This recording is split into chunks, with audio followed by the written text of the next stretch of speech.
Topic बताऊंगी कि जो पाठ्य योजना हम बनाते हैं ये हमको सभी सब्जेक्ट में बनाना रहता है। जैसे केमिस्ट्री हो गया, फिजिक्स हो गया, बायो हो गया, हिंदी हो गया, हिस्ट्री हो गया, सभी सब्जेक्ट में हमको पाठ्य योजना तैयार करनी होती है।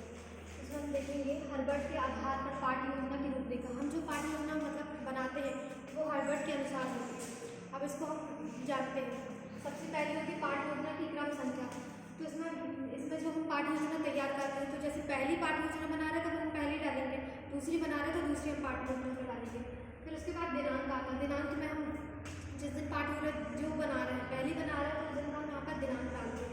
फिर उसके बाद विद्यालय का नाम, जिस विद्यालय हम जाकर पढ़ाते हैं उस विद्यालय का नाम यहाँ पर आता है। उसके बाद कक्षा का नाम एवं विभाग, मतलब जिस कक्षा में हम पढ़ा रहे हैं, जैसे हम 7th क्लास की कक्षा पढ़ा रहे हैं 7th डालेंगे, 8th पढ़ा रहे हैं तो 8th डालेंगे। फिर उसके बाद कालांश और कालखंड। कालांश और कालखंड में जैसे हम फर्स्ट पीरियड में पढ़ा रहे हैं तो फर्स्ट डालेंगे, और अगर हम थर्ड पीरियड पढ़ा रहे हैं तो थर्ड डालेंगे। अवधि मतलब समय, जैसे हमारा क्या कहते हैं स्कूल में होता है 35 मिनट का होता है, और जो कॉलेज में होता है वो 45 मिनट का होता है, तो हम विद्यालय का डालेंगे, स्कूल का डालेंगे समय। और औसत आयु, मतलब जैसे 7th क्लास के बालकों को पढ़ा रहे हैं तो हम उस हिसाब से बालकों को पढ़ाएंगे।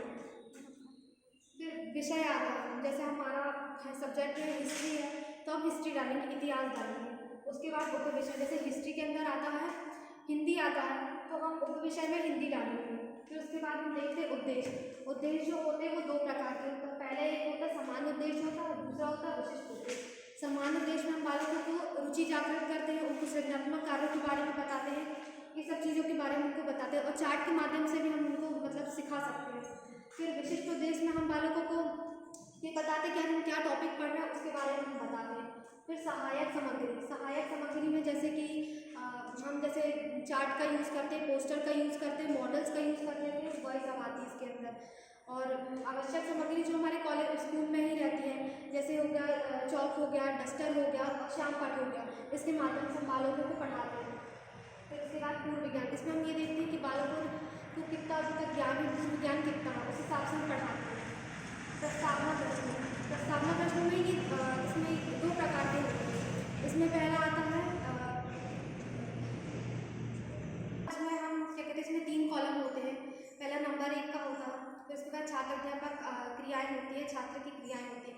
इसमें 5 प्रकार के इसमें प्रश्न रहते हैं, जिसमें कि चार जो प्रश्न जो रहते हैं जिसका बालक उत्तर दे सकता है, और जो 5वां जो जिसमें रहता है वो समस्यात्मक प्रश्न रहता है।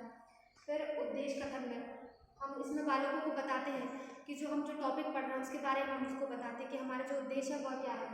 फिर प्रस्तुतिकरण में, प्रस्तुतिकरण में हम वह बताते हैं, इसमें 4 कॉलम होते हैं, जिसमें पहला होता है उसमें 4 कॉलम होते हैं, जिसमें शिक्षण बिंदु होती है, छात्र अध्यापक क्रिया होती है, छात्र की क्रिया होती है, और शामपट कार्य होता है। जिसमें जो छात्र अध्यापक जो रहता है उसमें तो वह उसमें जो भी पढ़ा रहा है तो वह सब लिखता है, और छात्र क्रिया में जिसमें छात्र उसे ध्यानपूर्वक सुनता है वह सब आता है। और श्यामपट में आता है कि जो भी हम श्यामपट में यूज़ कर रहे हैं, चित्र के माध्यम से बालकों को बता रहे हैं, वह सब आता है। फिर उसके बाद बोध प्रश्न करते हैं हम बालकों से। ये 5 प्रकार के बोध प्रश्न होते हैं कि हमने जितना पढ़ाया है उसके बारे में वह हमको बताता है। फिर श्यामपट सारांश आता है, मतलब जितना हमने बालकों को समझाया है उसका हम सारांश बालकों को समझाते हैं। फिर पुनरावृत्ति अभ्यास कार्य, इसमें हम मतलब क्या कहते हैं जितना भी हमने पहले बच्चों को पढ़ा चुका है उसके बाद हम उनको देते हैं कि एक बार आप अभ्यास करिए, उसमें ये सब आता है। फिर उसके बाद और इसमें अभ्यास कार्य में इसमें हम बालकों को सही गलत भी दे सकते हैं, इसको हम सही जोड़ी से भी दे सकते हैं, उसमें एक वाक्य में उत्तर दीजिए, ये सब भी आ सकता है इसमें। और फिर लास्ट है हमारा गृह कार्य, इसमें हम बालकों को जितना पढ़ाया उसमें हम गृह कार्य दे सकते हैं, जिससे कि बालकों से हम समझ सके कि बालक अभी तक हमने जितना पढ़ाया उसमें उसको कितना समझ आया है। इसमें हम 2 प्रकार के इसको प्रश्न दे देंगे। हम हर्बर्ट की पाठ्य योजना तैयार करते हैं। धन्यवाद।